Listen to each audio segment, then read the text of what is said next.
The dojo air smelled of sweat and worn-out vinyl. Bare feet slapped softly on the hardwood floor as children lined up in uneven rows. Their white uniforms wrinkled in all the wrong places. Some belts were tight with pride, others drooping with uncertainty. One by one, each kid looked up toward the front of the room, eyes flickering with a mix of anticipation and dread. "Ready, bow." The instruction rang out, sharp and clipped, from Mr. Trent, the self-appointed martial arts guru of the suburban strip mall dojo. He was tall, too tan for October, with a spray-on confidence and a permanent smirk. He strutted across the mat like he was about to teach a master class in elite combat. He wore his black belt like a trophy, not a tool. Parents lined the perimeter of the room in fold-out chairs, half of them on their phones, the other half sipping lukewarm coffee and whispering updates about real estate and youth soccer schedules. It was parent observation day, and for most, it was background noise in an already overbooked week. Near the end of the row sat Riley Hart, motionless. She wasn't dressed like the other moms. No floral blouses or yoga pants, just a charcoal gray t-shirt, tactical boots, and lightweight joggers. Her auburn hair was tied back tight, revealing sharp cheekbones and eyes that didn't wander. Her hands were still. Her eyes, anything but. Her son, Eli, stood at the far end of the formation, small, skinny, and clearly trying to shrink inside his own GI. His belt, a fading orange, was tied in an awkward knot. His lips moved faintly, whispering to himself. A pre-battle prayer only he could hear. All right, Mr. Trent boomed, clapping his hands. "Let's show these fine parents what we've been working on. And remember, confidence. Martial arts isn't just about fists, it's about presence." He paced back and forth across the floor like a ringmaster.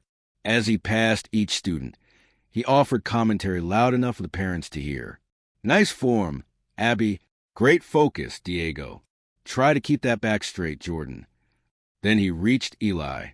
Trent stopped, crouched slightly, and raised his eyebrows in exaggerated concern. "Eli, I see you brought your A-game nerves again." A soft ripple of laughter from the kids. A few of the parents chuckled politely. Eli looked down, cheeks burning. Riley's jaw twitched. Trent straightened and turned toward the audience. "And of course," he said, eyes scanning the parents, "no day at the dojo will be complete without our loyal sideline supporters. Just remember, folks, no interfering. I know some of you really want to jump in and show us how it's done, but let's let the professionals handle it today." The crowd laughed louder this time. A dad in khakis raised a hand, as if taking a vow of silence. Someone tapped a neighbor and nodded toward Riley with a smirk. She didn't react. Trent followed the gesture. "Except maybe this one," he added, gesturing toward her. "I mean, come on. If I didn't know better, I'd say she was casing the joint for a heist." A few scattered laughs. Someone muttered, "Yikes!" Riley met his gaze calmly, her expression unreadable. She didn't speak. She didn't need to. The moment passed. Trent clapped again. "All right, let's break into sparring pairs. Time to test those reflexes. Controlled sparring. Folks, no blood today, please." He winked toward the crowd. Kids began pairing off. The older ones gravitated toward each other instinctively. Smaller kids searched for familiar partners. Then Caleb stepped onto the mat. At 16, Caleb was already 6 feet tall and carried himself like a golden retriever who thought he was a wolf. Loud, athletic, and chronically unchecked, he took pride in using just enough force to intimidate without drawing formal complaints. His black belt was earned, technically, but discipline had never been his strong suit. "Sensei," he called, "can I spar with Eli?" Trent grinned. "Let's keep it even, Caleb." "I'll keep it easy," the teen replied with mock sincerity. Trent shrugged. "Your funeral, Eli." The kid snickered. Eli hesitated, his feet glued to the mat. "No," said a voice from the back. Everyone turned. Riley was standing. Trent's grin faltered. "Excuse me?" "He's not sparring him." Trent tilted his head. "Miss Hart, was it?" She didn't answer. "We appreciate your concern, but Eli needs to build resilience. That's why he's here, right?" "He's here to learn," she said, stepping forward. Not to be a prop for someone else's ego. More murmurs. Caleb rolled his eyes. I'll go easy. Riley turned to her son. Eli, step out. But Eli didn't move. Not because he wanted to stay, but because he couldn't. His legs betrayed him. He looked like he was trying to disappear inside himself. Ready positions. Trent barked louder now. Caleb got into his stance. Eli slowly mirrored him, trembling. Begin. Caleb lunged. Eli flinched, stumbling backward. Caleb followed with a leg sweep, and Eli hit the mat with a thud. A collective inhale swept the room. Trent chuckled. All right, ease up, Caleb. Give him a second. Eli struggled to get up, but his hands were shaking. He blinked fast, fighting tears. Again! Trent snapped. Caleb moved faster this time. A sharp roundhouse kick, high and reckless. And then a blur. Riley was no longer on the sidelines. She was on the mat, in one motion. She caught Caleb's leg midair, pivoted, and dropped him flat on his back with a sweep and roll that took the wind out of him. He lay there stunned, gasping. Trent surged forward. What the hell was that? You can't just, this is a classroom. She turned, calm and precise. You call that instruction? You just assaulted a minor. No, she said, voice even. I stopped a bigger kid from hurting a smaller one while you watched. Gasps, whispers, phones raised, already recording. Riley stepped back. Your black belt isn't for show. It comes with responsibility. You forgot that. Lady, I don't know what fantasy martial arts movie you think you're in. She was protecting her son, a mom from the crowd shouted. Trent ignored it. Get off my mat. Now. Riley looked at her son. Eli, get your shoes. He obeyed, moving as if underwater. He didn't look back. As they reached the edge of the mat, one voice, timid but curious, rose from the row of parents. Wait, a woman said. How did you do that? That wasn't just karate. Riley paused, hand on the doorknob. Someone else muttered, Who is she? Trent scoffed. Probably saw a few UFC clips and got inspired. Riley turned, slowly. I served 15 years in the U.S. Navy, she said. 12 of them with SEAL Team 4. Silence. You asked who I am. I'm a mother and a war fighter. She looked directly at Trent. And I've been watching your class for weeks. The discipline is shallow. The culture is toxic. And you let kids like him, she nodded at Caleb, treat others like punching bags. Trent opened his mouth, but nothing came out. I didn't come here to fight, she finished. I came to support my son. She gently placed her hand on Eli's back and pushed open the door. No applause followed, just stunned, reverent silence. The kind that follows a controlled explosion. Behind her, one of the younger kids whispered to another. She moved like a movie ninja, but she didn't hear it. She was already gone. If you're enjoying this story, please subscribe to support the channel. The door to the dojo slammed behind them, muffled by the thick strip mall glass. Outside, the parking lot was bathed in golden afternoon light, but everything felt colder. Eli walked a few steps ahead of her, his backpack bouncing awkwardly against his side. His orange belt trailed from one hand like a flag that had surrendered. Riley followed in silence, her boots striking the pavement with deliberate steps. She kept her posture steady, but her jaw was tight, and her knuckles were white. Can we not talk about it? Eli muttered, pulling open the passenger door of the truck. I wasn't going to, she replied, unlocking it with a beep. They got in, closed the doors, and sat in stillness. Riley placed her hands on the steering wheel, but didn't turn the key. In the quiet, Eli finally said, They all looked at me weird. They looked at me, she corrected. You were fine. He pulled his knees up onto the seat. Hoodie sleeves swallowed around his hands. You threw Caleb on the mat. He was going to hurt you. I don't need protecting like a baby. Riley turned to face him, her voice low. I didn't protect you because you're a baby. I protected you because he was twice your size and used his power like a weapon. There's a difference. Eli stared out the window, his reflection warped in the glass. It's worse now, They'll say I'm only there because of you, that I'm soft, that I can't fight. Riley breathed in slowly, resisting the urge to argue. She had heard those words before, from teammates, from instructors, from officers who thought compassion was weakness and gentleness a liability. She knew exactly how deep that wound could go when you started to believe it. "Do you want to quit?" she asked finally. "I don't know," he whispered. The silence returned, thick as concrete. After a long pause, Riley put the truck in gear. "All right, we'll go home. No more talking. But if you ever want to know what makes a real fighter, not just someone who throws punches, you ask me." He didn't answer, but he didn't argue either. That night, the dojo incident exploded online. Someone had posted a grainy clip of Riley stepping in, flipping Caleb, and confronting Trent. The caption read, "Karate Karen or Secret Assassin Mom?" Within hours, it had over 3,000 views. Riley sat at the kitchen table in the dark, sipping black coffee and scrolling through the comments. She could have seriously injured that kid. Pretty sure she's ex-military. That wasn't normal. Why does she move like that? Trent needs to go. He just stood there. I'd pay to have her teach my kid. She clicked her phone off and stared at the ceiling. Her eyes burned, not from the screen, but from the truth she'd been keeping sealed for too long. Later that week, Riley stood at the sink washing dishes when the phone rang. She ignored it. It rang again, same number. Local. She dried her hands, answered. "Hello, Riley Hart." "Yes. This is Mrs. Tanaka. I believe you met me briefly a few months ago when your son first joined our school. I'm the owner and founder of Tanaka Dojo." Riley straightened. "Yes, ma'am. I remember." There was a soft chuckle. Most people forget.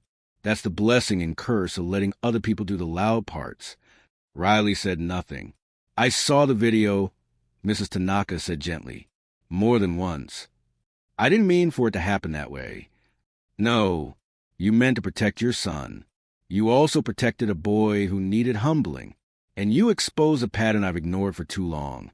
Riley sat down at the kitchen table. "So what now?" "I'm asking if you'd come in. To speak. Not with Trent. With me. In private." Riley hesitated. "I'm not looking for trouble." "I'm not offering trouble. I'm offering a conversation." Riley nodded slowly, then realized the woman couldn't see her. "All right. Tomorrow, 10 a.m., don't worry about a uniform." Click. Tanaka Dojo felt different when it was empty. No shrill kiais, no bouncing foam pads. Just light filtering through the high windows and the faint smell of old wood and cleaner. Riley stepped onto the mat in her boots, hesitating. It felt wrong. But then again, she didn't know the formality to anyone anymore. Mrs. Tanaka emerged from the office like a shadow. She was small, somewhere in her 70s, and moved like a whisper on paper. But her eyes were steel. "Ms. Hart," she said, bowing her head lightly. Riley returned it. "Ma'am, walk with me."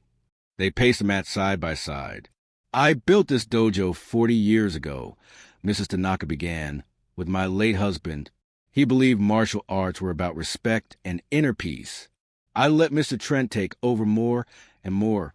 While I stepped back, he brought in students, money, trophies. I mistook that for growth. They stopped.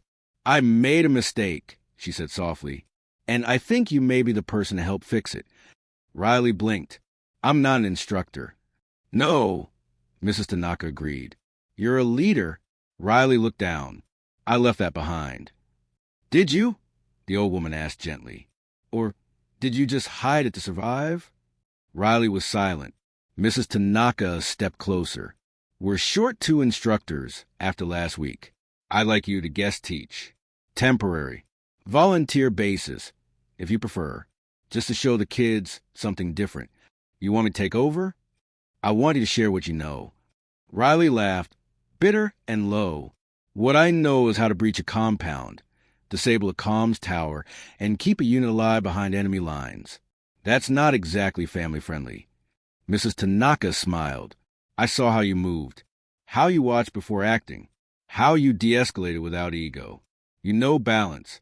And the kids need someone who can show them that strength isn't volume or speed, it's control.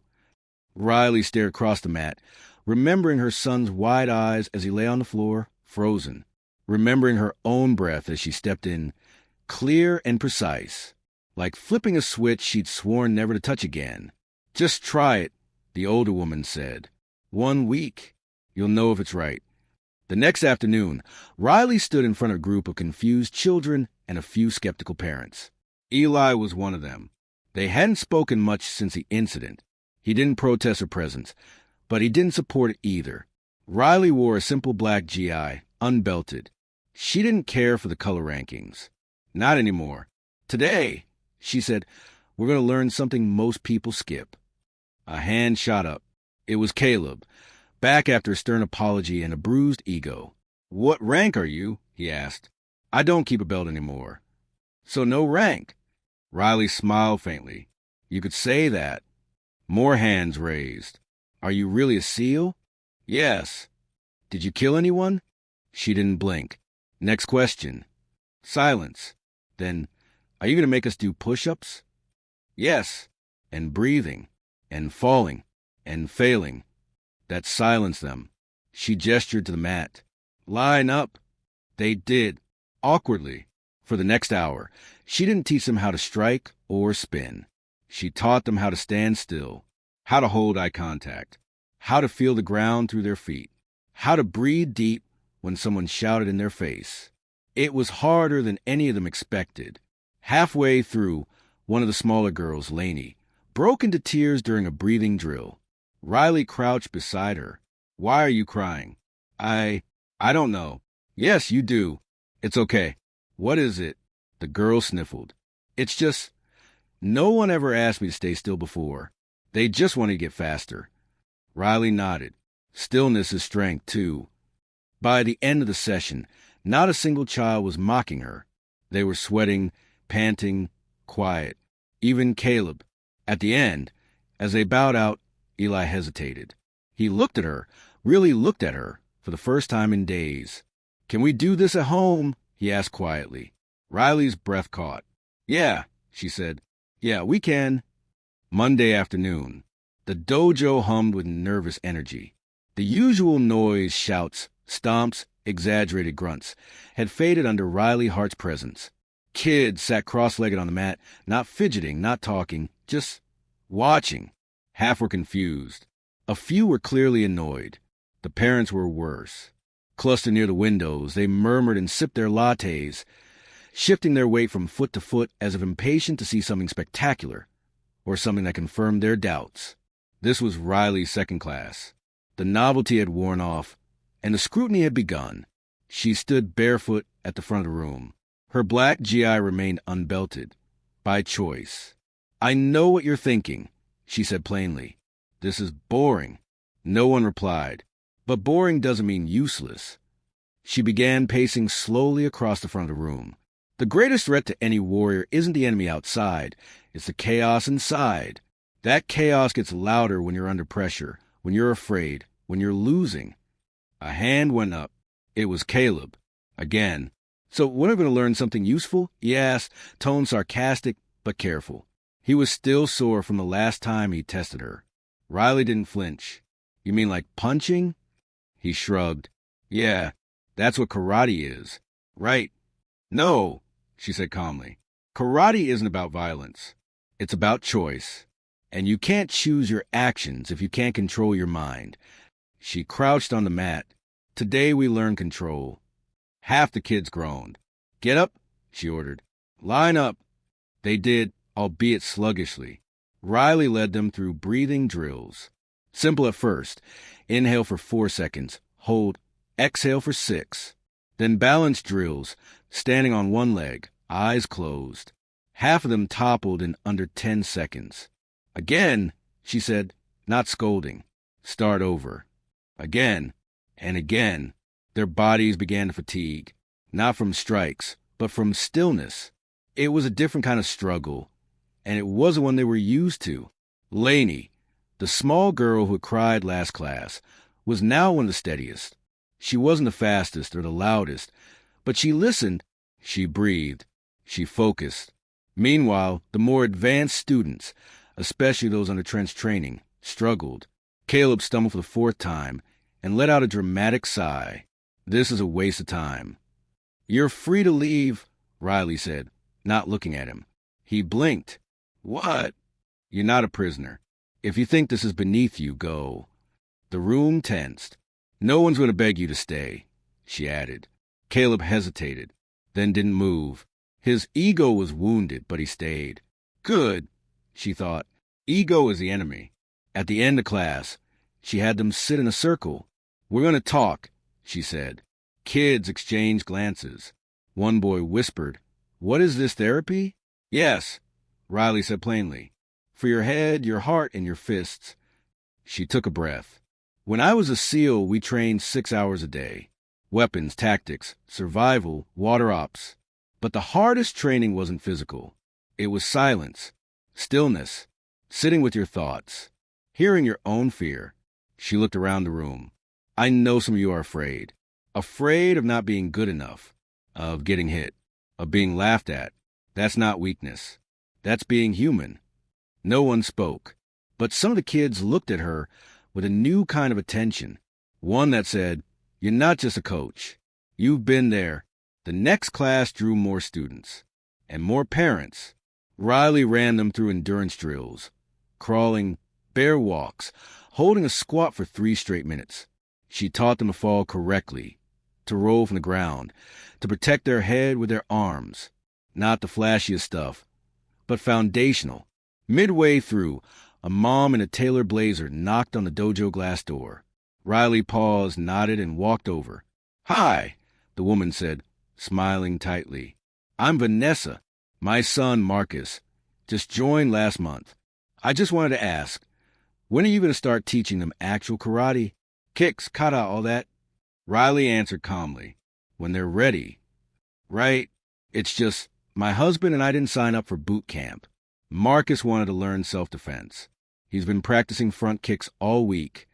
Front kicks don't help if your legs collapse under stress. Vanessa's smile flickered. Okay, but Trent always made it fun.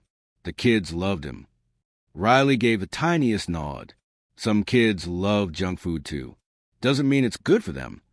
Vanessa blinked. Excuse me? Class is in session, Riley said, walking away. The dojo's office phone rang that night. It was Mrs. Tanaka. Riley, she said warmly, you're drawing more students. I'm drawing complaints too, Riley replied. Tanaka chuckled. That means you're doing something right. But Riley wasn't laughing. I'm not trying to turn the place into a military school, she said. But some of these kids, they don't need louder. They need steadier. And that's exactly why you're here. Riley paused. Some of the parents are pushing back. Hard. Let them. They've had flash and noise for too long. You're offering something real. Real always gets resistance. Riley closed her eyes. What happens when Trent comes back? Then we'll see who has the students' respect. The turning point came during sparring week. Riley paired the students intentionally. She didn't match size with size or belt with belt. She matched attitude with challenge. Eli, her son, was paired with an older girl named Hannah. Brown belt, strong, but shy. Riley gave them clear instructions. No points. No winning. Just movement. Awareness. Respect. They began. Eli ducked too early, panicked at the first strike. Hannah hesitated, clearly holding back. Riley watched closely. Stop, she called. They froze. Eli, she said, why did you flinch? I thought she was going to hit me. Did she? No. Then what are you really reacting to? Eli frowned. I don't know. Riley walked onto the mat. You're reacting to the memory of being hit, not the reality. That's fear. It lives in your muscles if you don't teach it otherwise. She looked at the others. Fear is a liar. It tells you the danger is still there even when it's not. Back to Eli. Again. This time he breathed. Hannah moved slower, more deliberate. Eli blocked, moved, countered. Still messy, but present. When the match ended, Eli smiled, tiny but genuine.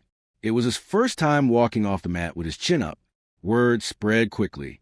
Parents started showing up earlier, staying longer. Some whispered about how their kids were calmer at home, more confident. One mom confided in Riley that her son had stopped wetting the bed since starting the new classes. He says he feels safer now, the woman said through tears, like he can handle things. That night, Riley sat in the empty dojo long after everyone had left. She stared at the wall. Not the mirror. She never liked mirrors, but the corner near the old weapons rack. There used to be a flag there, a faded American flag folded neatly in her footlocker now, still stained with sand and salt water from overseas ops. She hadn't taught in years. Not like this. Not gently. Not with her guard down. She exhaled. Maybe, just maybe, she was where she needed to be. But not everyone agreed. By the end of the week, Riley was called into the office again. Inside was Mrs. Tanaka and someone else. A man in a cheap suit, combed over hair, and the smug air of someone who believed their phone call was more important than your existence. "Ms. Hart," he said, not offering his hand. "I'm Jeff Parker, Regional Director for All-Star Martial Arts. Mr. Trent filed a formal complaint regarding your unlicensed instruction." Riley raised an eyebrow. "I'm not on salary. I was invited." "Doesn't matter," he said, waving a hand. "You're operating under a private brand. There are liability issues, insurance conflicts, and public perception problems. We're recommending a pause in your teaching duties, pending review." "Recommending to whom?" Riley asked coolly. "To Mrs. Tanaka," he said, smiling. "She's still the owner." Riley turned to the older woman. "Is that what you want?" Mrs. Tanaka looked between them. Her voice was quiet. "No," she said. "It isn't." Jeff's face tightened. "You go against the board for her?" Mrs. Tanaka smiled sweetly. "There's no board. I own the building." The meeting ended quickly after that. Riley didn't gloat.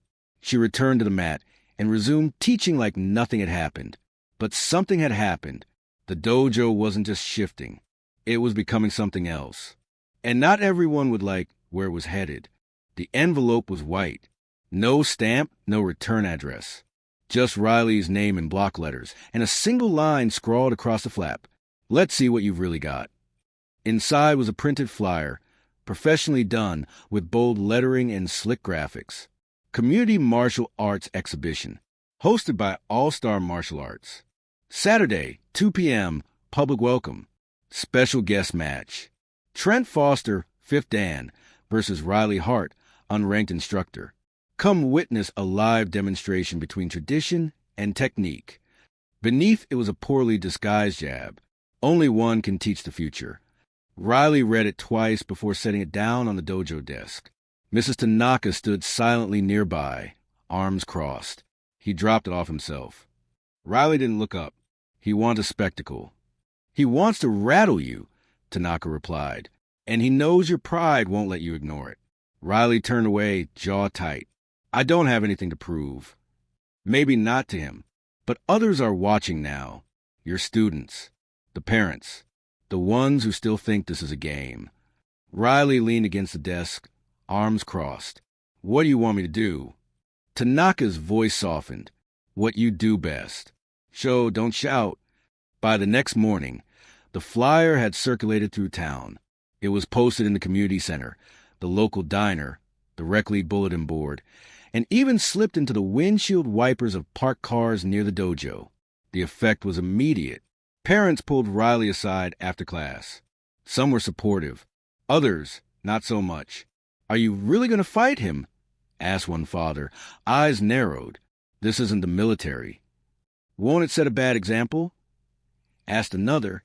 "We want our kids to learn respect, not revenge." Riley answered each question with the same calm she brought to the mat.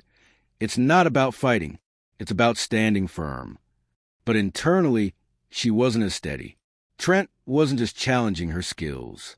He was trying to drag her out of character, into a space where anger, ego, and performance ruled. A space she'd spent years leaving behind. At home, Eli sat at the kitchen table, staring at the flyer. "I don't want you to fight him," he said quietly. Riley stood at the counter, slicing carrots. "I don't either." Then don't. She paused, the knife still in her hand. It's not that simple. It is. Just walk away. She turned to him slowly. You remember what you said to me after that first day? He nodded. I said you didn't have to fight. No, she said gently. You said you were proud of me. Eli looked away. I'm not fighting for me, Eli. I'm fighting for what this dojo can become. For every kid he dismissed. For every parent who thinks discipline means yelling. He whispered, What if you lose? She didn't answer, because she didn't know. Saturday, exhibition day. The gym was packed. Folding chairs rimmed the edges of the community center floor, parents and kids crowding into rows, some standing, others craning their necks for a view. Banners hung from the rafters, All-Star Martial Arts, where champions begin. Trent stood near the front in his freshly pressed GI, black belt knotted with surgical precision, sleeves starched so hard they barely moved when he lifted his arms. He was soaking the attention, grinning, posing for photos, shaking hands like a politician. Riley arrived alone. No entourage, no entrance music, just her plain black GI, a duffel bag slung over her shoulder, and her steady walk cutting to the crowd like a knife. Whispers followed her. That's her. The SEAL mom. She doesn't even wear a belt. Looks kind of small. Yeah, but you didn't see that video. She ignored it all. At the edge of the mat, she removed her boots and stepped barefoot into the center. Trent was already waiting, bouncing lightly on his heels. Well, he smirked. Didn't think you'd show. Riley didn't speak. A staff member stepped forward with a microphone. Ladies and gentlemen, thank you for attending today's special exhibition bout. The goal is demonstration, not competition, so we ask for respectful silence and sportsmanship. Trent gave a mock bow. Riley gave a real one. They faced off. The center judge raised his hand. Begin. Trent struck first, fast and flashy, the kind of strike that belonged in highlight reels. A sweeping kick, a flurry of jabs, none meant to connect, just impress. Riley didn't move. Not at first. Then she stepped aside. A sidestep, so fluid it barely registered. His foot missed her hip by inches. She pivoted, using his momentum, and gently pressed his elbow as he overextended. It wasn't a counterattack. It was a redirection. The crowd murmured. Trent tried again, this time with more force. A back fist, a low sweep. Riley dodged, deflected, redirected. She wasn't fighting him. She was containing him. After 2 minutes, Trent was panting. She hadn't thrown a single strike, but he looked like he'd been in a full match. Then she stepped in. A single forward movement. Sharp, intentional. Her arm slipped under his, locked his shoulder, and brought him to the mat in one motion. He landed hard, but cleanly. She stepped back, letting him rise. The crowd erupted in gasps and cheers. Trent scrambled up, red-faced. That was illegal, he barked. The judge shook his head. Legal technique. You threw me. She redirected. The judge corrected. You lost your balance. Trent turned on her, voice low. You think this makes you a teacher? Riley stepped closer, voice steady. No, they make me a teacher. She pointed to kids, her students, sitting wide-eyed on the sidelines. This dojo isn't about dominance. It's about dignity. Trent shook his head, furious. You don't belong in this world. I'm not in this for the world, she said. I'm in this for the next generation. She turned, bowed to the judge, and walked off the mat. Outside, the late afternoon sun hit her face like a spotlight. She exhaled, slow and deliberate. Her heart raced, not from exertion, but from restraint. Eli was waiting for her near the parking lot, hands stuffed into his hoodie pocket. He looked at her for a long moment. Was that winning? Riley knelt so they were eye to eye. That was walking away after proving enough. He stared. You didn't even punch him. She smiled faintly. Didn't need to. But you could have. Her smile widened. Definitely. That night, Riley sat in her living room, feet up, tea in hand, watching the dojo's group chat light up with messages. That was amazing. I want to be like her when I grow up. Caleb actually said she was cool? When's the next class? She sipped her tea and smiled, the tension finally bleeding from her muscles. Her phone buzzed. A text from a number she hadn't saved. Logan, heard you fought today. Saw the video. You're different now. Riley stared at the screen. Typed, deleted, then finally replied. Riley, trying to be. 3 days after the exhibition match, the dojo was more crowded than it had ever been. New students showed up daily. Curious parents peeked through the windows like the dojo was now hosting some secret art they'd missed out on for years. Even local news had picked up the story. Navy SEAL mom takes down local sensei in public demo. Teaches control over combat. For most instructors, it would have been a victory lap. But for Riley Hart, it felt like a storm building beneath her skin. The attention churned up memories she'd buried deep. Cameras reminded her of missions captured on helmet footage, of debrief rooms where everything was examined in slow motion, frame by frame. Voices praising her now felt too much like the ones that once sent her into combat. The compliments rang hollow, too rehearsed. Worse, she could feel the shift in the dojo's energy. It had been a place of quiet rebuilding. Now it was a spotlight, a stage. And Riley wasn't sure if she belonged in it anymore. The breaking point began with a familiar voice. She was in the locker room alone, the afternoon class having just ended. Her students had left, sweaty, smiling, and chatty. Her GI top hung over a hook while she wiped down the mats in silence. The quiet was a rare comfort. Then she heard the voice from the doorway. Still hate taking bows, huh? She froze, turned. There, standing with one hand on the doorframe and a lopsided grin, was Logan Reese. Tall, broad-shouldered, and worn like driftwood, Logan had once been her closest teammate. A sniper like her, he walked with a limp now, barely noticeable but always present. His left forearm bore the same faded tattoo, a trident over a cracked watch face, their SEAL unit's unofficial symbol. I figured you'd show up eventually, she said quietly. Wasn't sure if I should, Logan replied. Took me 3 times to drive past this place without turning in. She picked up a towel and tossed it onto the bench. What do you want, Logan?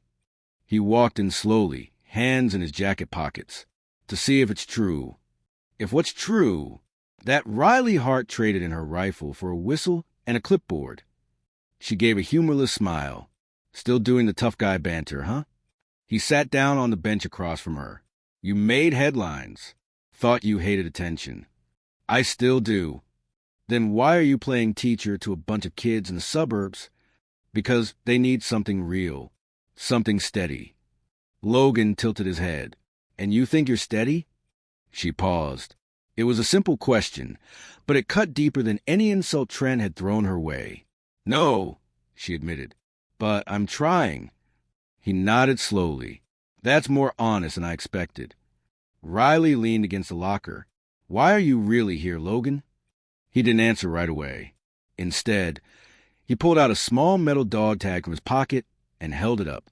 It wasn't his. It was Nathan Brewer's. Her breath caught. Nathan had been part of their SEAL team. Calm, reliable, the best of them. He'd died during an op Riley had led, the one that haunted her sleep and had pulled her from the field forever. You kept it? She whispered. He gave it to me before we went in, Logan said. Told me if something happened. I should make sure you knew it wasn't your fault. Tears welled behind her eyes before she could stop them. Her throat closed. She turned away.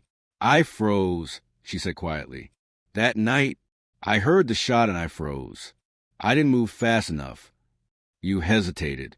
That's not the same thing. In our line of work, it is. They were silent for a while. Then Logan stood, tucking the tag back in his pocket. You know what I've realized, Hart? Out there, we were expected to be machines. But maybe the bravest thing you did was step away from it. She looked at him, eyes red. Then why does it still feel like failure? He gave a soft chuckle. Because it's not over. Not until you forgive yourself. That night, Riley didn't sleep. She stared at the ceiling, replaying the last 6 months in reverse. Moving to the town. Enrolling Eli in karate. Sitting silently in that plastic chair. The sparring match, the throw, the gasps, the applause, the fame. She'd built something real, but it was built on a fault line, one quake away from crumbling. And something was crumbling. The next morning, she arrived at the dojo to find two parents waiting at the front desk, arms crossed, brows tight. "We'd like to speak with you privately," said one. Inside the office, they didn't waste time.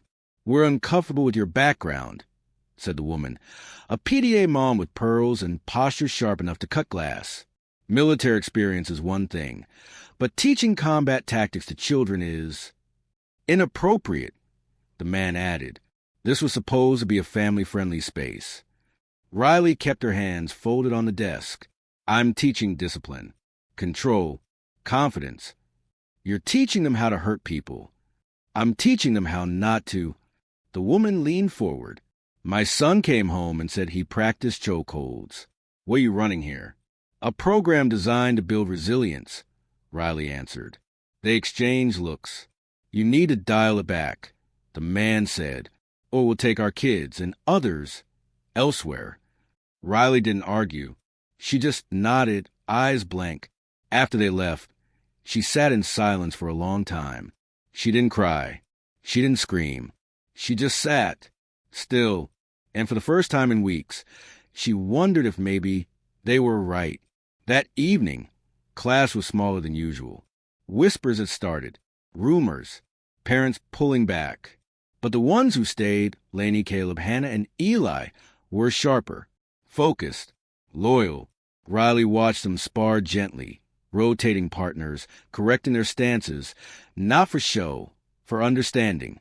But when Eli got tagged during a drill, he flinched hard and dropped into protective crouch.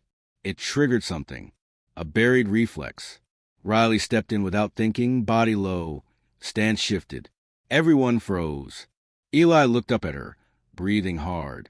"I'm okay," he whispered. Riley's eyes blurred. She straightened and stepped back, muttering, "Water break." She walked out the hallway, palms shaking. She leaned against the wall. Breathe. Control. Control. But her mind wasn't in the dojo anymore. It was back in a ruined alley overseas, smoke in the air, gunfire in the distance. A teammate down. Her hand frozen on the trigger.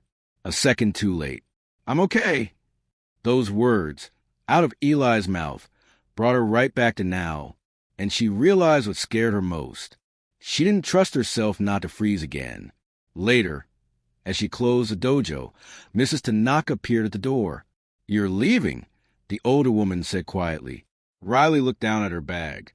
"I think I've pushed too hard. I don't want to do more harm." Tanaka stepped forward. "I saw harm under Trent. I saw fear, ego, shame. I haven't seen that here." "I'm not stable," Riley whispered. "I thought I could be, but I'm not ready to lead." Tanaka nodded. "Then let me ask you this. Are you ready to heal?" Riley didn't respond. Tanaka placed a hand on her shoulder. "Sometimes we think leadership is about perfection. It's not. It's about presence. Showing up broken or not. These kids don't need a flawless warrior. They need someone who chooses to stand with them, even when she's afraid." Riley swallowed hard. "I don't know if I can." "Then just keep showing up until you do." The dojo stood silent on Monday. No warm-ups, no chatter, no music humming from the front speakers. Just the sound of wind rattling the aluminum siding and the creak of the front door swinging open. Riley walked in alone. No bag, no uniform, just jeans, boots, and a gray hoodie stretched at the elbows. She didn't come to teach. She came to clean. The mats were cold under her hands as she wiped them down. Dust had collected in the corners from the weekend. The weapons rack leaned slightly from a bent bolt. The cracked picture frame behind the front desk had fallen again. Everything felt slightly broken. And somehow, she felt comfort in it. She liked things that weren't trying to pretend they were perfect. Eli found her on the mat later that afternoon. He stood in the doorway for a long time before walking in, holding his school backpack with both hands. "You're not quitting?" he asked. She looked up at him and gave a tired smile. "I thought about it." "Did something happen?" She sighed. "A lot of things happened." He didn't sit. He stayed standing, shifting his weight from foot to foot. You looked scared the other day. I was, she admitted. He nodded, like he already knew. You still came back. I had to. Why? She stood slowly, brushing her palms off on her jeans. Because I've spent most of my life running from silence. But the truth is, silence is where all the answers live. He frowned. You only learn who you are when the noise is gone, she added. And I don't want to be someone who walks away anymore. Especially not from you. Eli dropped his bag, finally sat. Can we train? Just us. Riley smiled. Yeah, she said. Let's start from the ground up. For the next week, the dojo returned to life. But not all at once. Riley didn't resume group classes right away. Instead, she opened the doors to whoever wanted to walk in and talk. No uniforms required. No formal bowing. Just presence. A few of the younger students stopped by first. Then Lainey came in with her mom, who brought cookies and asked if Riley could show her daughter how to stand up for herself without being loud. Then Caleb showed up, awkward and clearly not sure if he was welcome. Hey, he mumbled. Riley glanced up from taping a tear in one of the mats. You're still alive? Barely. Coach at school made us run suicides. You probably deserved it. Caleb smirked. Yeah. He dropped his gear bag and looked around. You doing classes again? Soon. Cool. Lainey's been showing me that breathing thing. It helps. Good, Riley said. He stood awkwardly for another moment, then blurted out, I told my dad you were a SEAL. He didn't believe me. I showed him the video. He said you're scarier than my football coach. Riley raised an eyebrow. That's not a high bar. Caleb chuckled. Still cool, though. And with that, he wandered to the back and started practicing footwork. No instructions, just moving. On Thursday, Logan showed up again. He brought his old duffel bag and a sleeve of laminated drill cards. You ready to teach a class together? He asked. Riley paused mid-squat, tossing a medicine ball to Eli. I didn't ask for help. Didn't offer it either, he said, dropping the bag at her feet. She rolled her eyes but smiled. You're limping again. And you're stalling. He wasn't wrong. She looked at the duffel, then at the kids trickling in from school. 12 now. More by the hour. Okay, she said, but we do it my way. Wouldn't have it any other way. The new classes began that night. Riley didn't use belts. She didn't run katas. She didn't line the kids up by rank. Instead, she taught them how to listen. To themselves. To each other. To stillness. She made them sit in silence for 5 full minutes before they moved. No one liked it. But by the third night, no one protested. Logan led drills in awareness. Blindfolded walking, balance tests, obstacle courses that rewarded patience over speed. Kids started staying after class. Not to practice more, but just to be there. Eli started leading warm-ups. Quietly, but confidently. At the end of every week, they sat in a circle and shared one thing they learned about themselves. One kid said he'd realized he was angry all the time and didn't know why. Another said she felt better after class than she ever did at school. One boy, who hadn't spoken at all for the first 3 sessions, said simply, This is the first place I feel safe. Riley said nothing, but her chest ached in the best way. Mrs. Tanaka returned a week later with a folded bundle in her arms. It was wrapped in silk. She handed it to Riley without ceremony. What's this? Riley asked. A gift. Inside was an old GI, white and weathered, the fabric soft but strong, and with it a black belt, not new, worn. On the edge, stitched in gold thread, was Riley's name. I don't, she started. I had it made the day I saw you stop that fight, Tanaka said. You hadn't earned it then, but you've earned it now. I don't care about belts. Good, Tanaka said. That's why you deserve it. Riley held the belt in her lap for a long time, running her thumb across the stitching. It's not about showing them I'm in charge, she said. Tanaka smiled. It's about showing them you're committed.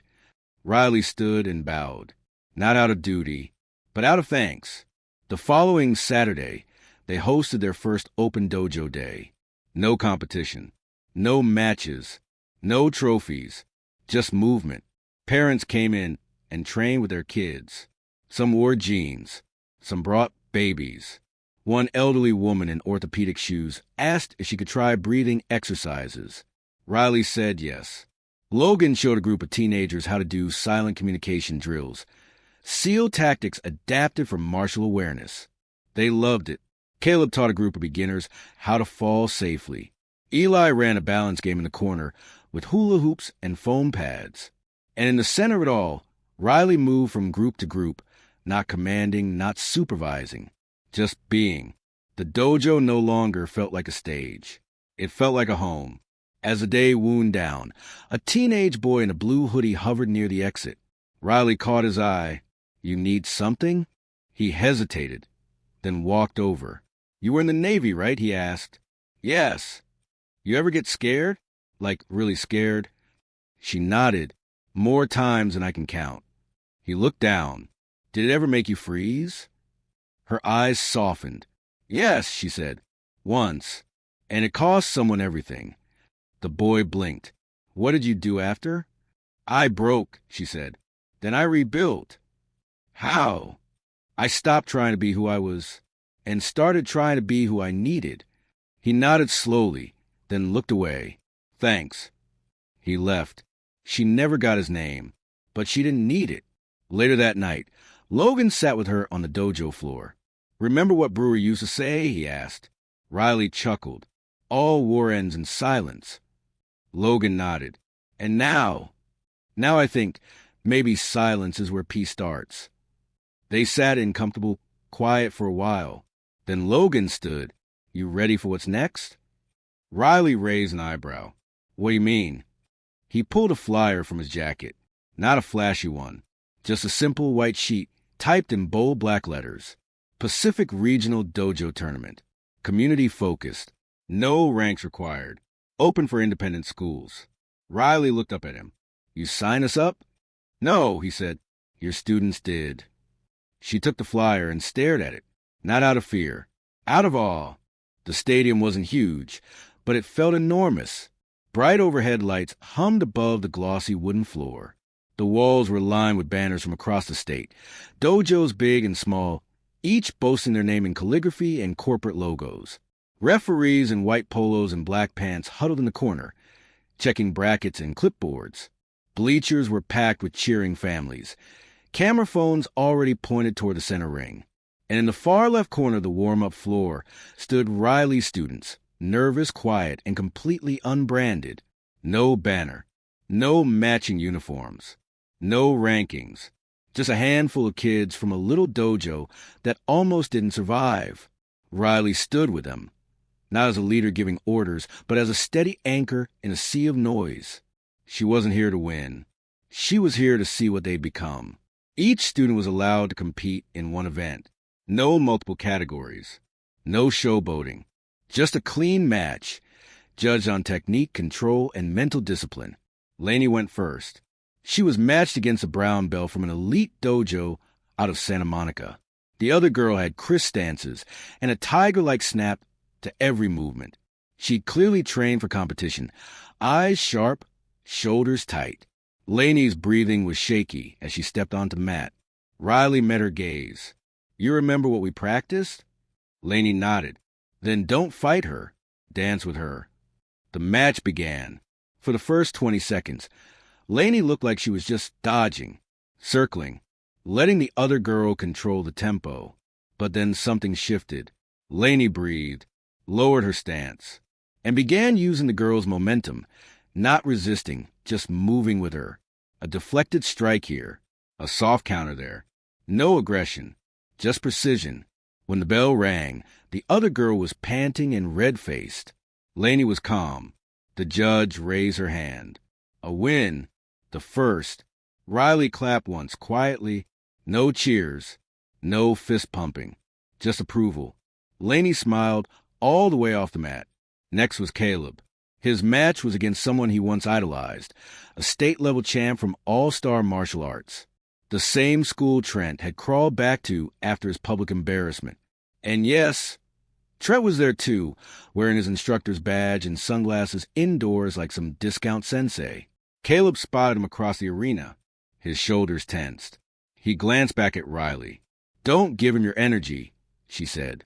"It's not about him anymore." Caleb nodded, stepped onto the mat, and made the biggest mistake of his life. He led with aggression. He charged, jabbed, swept, all fast, all loud, all flashy. For the first minute, it looked like he might overwhelm his opponent. Then the other boy flipped him. Hard. Caleb hit the mat with a painful grunt. The crowd winced. He stood slowly, wind knocked out of him. The judge paused the match. Riley didn't move. She let the silence stretch. When Caleb turned toward her, she didn't offer advice. She just tapped her chest twice, breathed, and stepped back. The match resumed.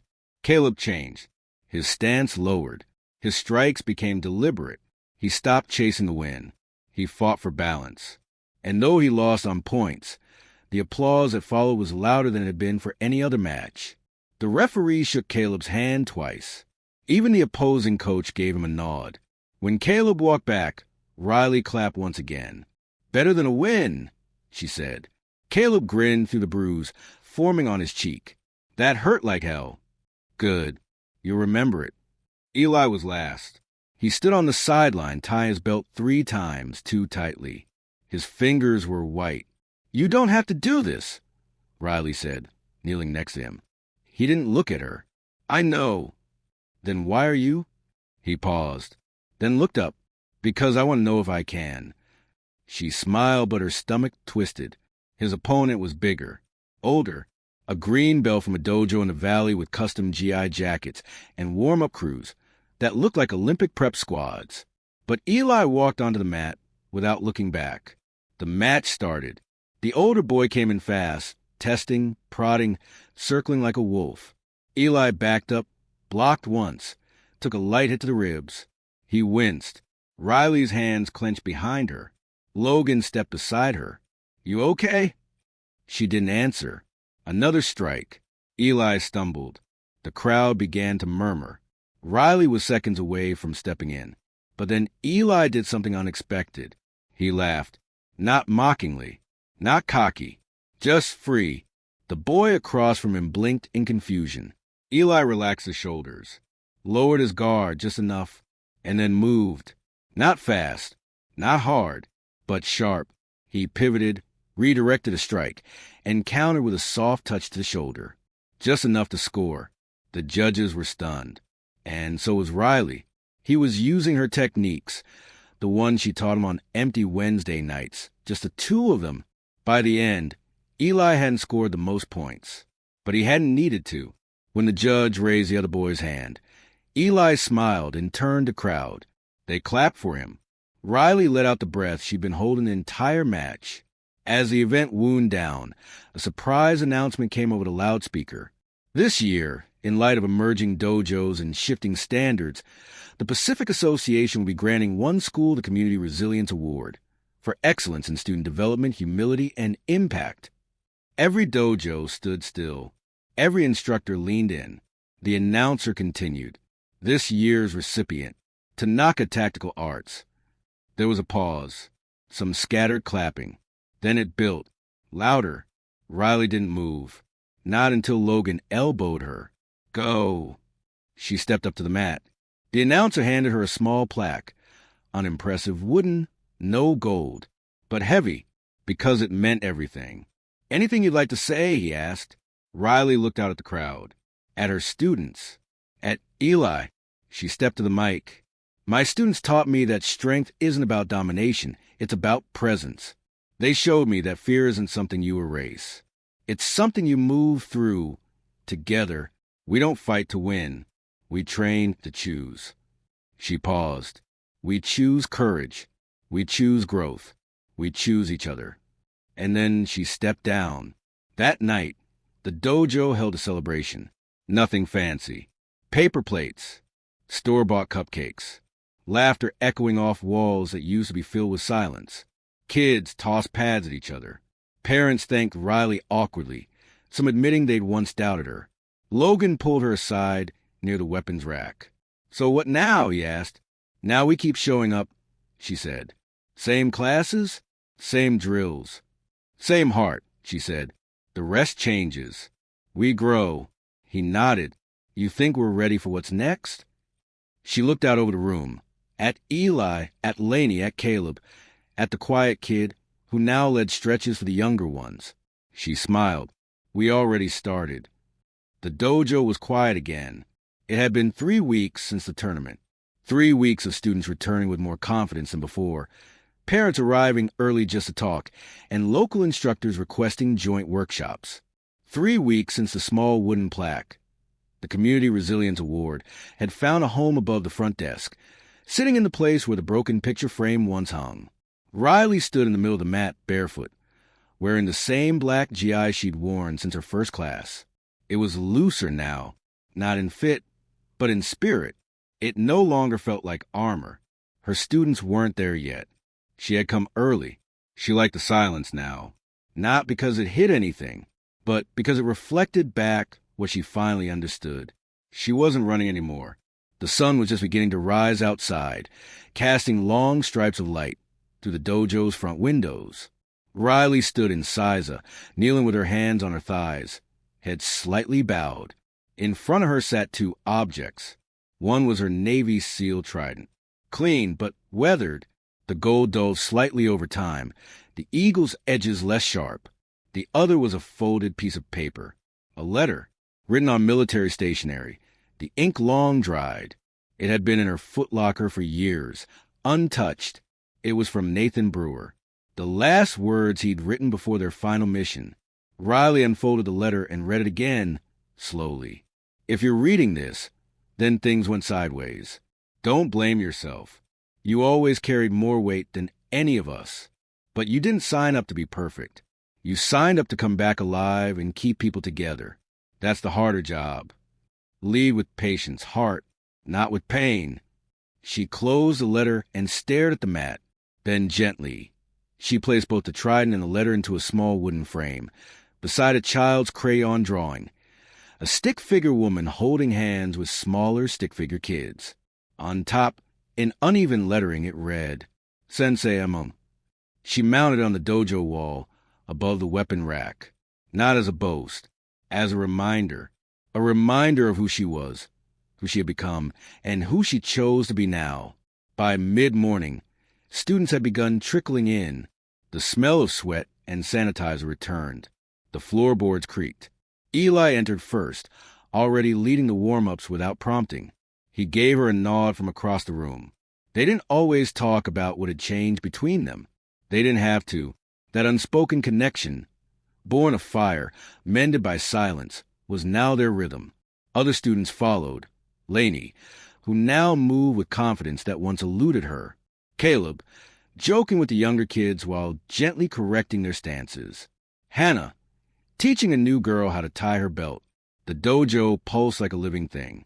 Not a stage, a sanctuary. Logan showed up halfway through the day, limping as usual but grinning like he'd just won a bet.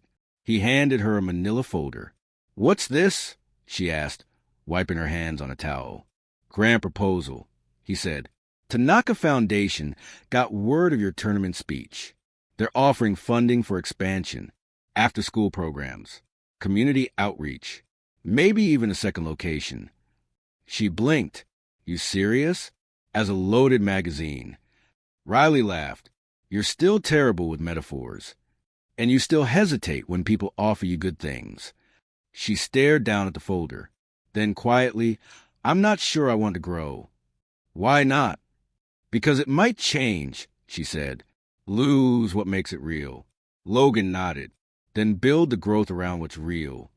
She gave him a sideways glance. "Lead with patience, right?" He raised his hands. "I didn't say it. That was all Brewer." Riley smiled, then looked out at the class again. "If we do expand, it has to be more than kicks and drills." "It already is." "Then we'll need people who understand that." Logan nodded. "I know a few." At the end of class, Riley called for stillness. Everyone froze mid-pose, mid-step, mid-breath. She waited a full 10 seconds before speaking. "I'm not going to give you a speech," she said. The kids grinned. That was a speech. "But I want to say one thing." She looked around at each face. "When I first walked into this dojo, I thought I was just here to watch, to protect my son. I didn't plan to stay. I didn't plan to lead." She paused. "But sometimes the world doesn't ask us what we planned. It asks us what we're willing to become." Another pause. "You've all become something extraordinary, not because you won matches, not because you memorized forms, but because you chose to show up day after day, even when it was hard, especially when it was hard." She looked at Eli. "At the end of the day, martial arts is not about domination. It's about choosing yourself, over and over, until the person you used to be becomes someone you admire." She bowed. The kids bowed back. No clapping, just shared stillness. That night, Riley stayed late. Everyone had gone home, even Logan. The moonlight filtered in through the skylight as she sat cross-legged in the center of the mat, breathing slowly. She pulled her phone from her pocket and opened a new message to her old commanding officer. "Riley, still standing, still teaching. Thanks for not writing me off.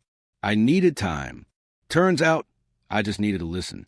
She hit send, then sat back and looked around the dojo. Every crack in the wall, every scuff on the mat, every scratch on the weapons rack. She loved all of it, because none of it had to be perfect. And neither did she. The next morning, Riley found a letter taped to the front door. No return address, no name, just her name in neat handwriting. Inside was a single line. "You're not just training kids anymore. You're training the future. Don't stop." There was no signature, but she knew who it was from. Trent. She folded the letter and tucked it into her belt. She'd carry it, not as a trophy, but as proof that even the people who oppose us can still change, if we choose to change first. Weeks passed, then months. The dojo grew, but it never got louder. Kids brought their friends. Parents brought their doubts, and often left with hope. The second location opened inside a refurbished warehouse near a school district with limited extracurricular programs. Riley didn't call it Tanaka Tactical Arts. She called it the Quiet Room. No belts, no uniforms, just space, breath, movement, and stillness. On the anniversary of her first day stepping onto the mat, Riley hosted a small event. No trophies, no sparring, just stories. One by one, the students shared how the dojo had helped them. Lainey said she used to cry when someone raised their voice. Now she knew how to hold her ground. Caleb said he still got angry, but now he knew what to do with it. Eli simply said, "This place made me see my mom for who she really is." That one hit hardest. Riley stepped outside afterward, letting the night air fill her lungs. Logan joined her, hands in his pockets. "You finally believe it yet?" he asked. "Believe what?" "That you're exactly where you're supposed to be." She didn't answer. Instead, she reached into her pocket and pulled out her old trident pen. She looked at it for a long moment. Then quietly, reverently, she walked back into the dojo, mounted in the display case beside the child's drawing, and stepped away. She wasn't giving up her past. She was anchoring it to something new. As the night drew to a close and the lights shut off one by one, Riley stood at the edge of the mat, the moonlight kissing the frame that held her sealed trident, Brewer's letter, and the crayon drawing labeled Sensei Mom. She touched the edge of the glass and whispered, "I was never just here to watch." Then she turned off the final light, locked the door, and stepped into the night, not as a soldier, not as a teacher, but as a woman who chose to stay, to serve, and to lead, not because she had something to prove, but because she finally knew who she was. If you like this story, please subscribe to support this channel.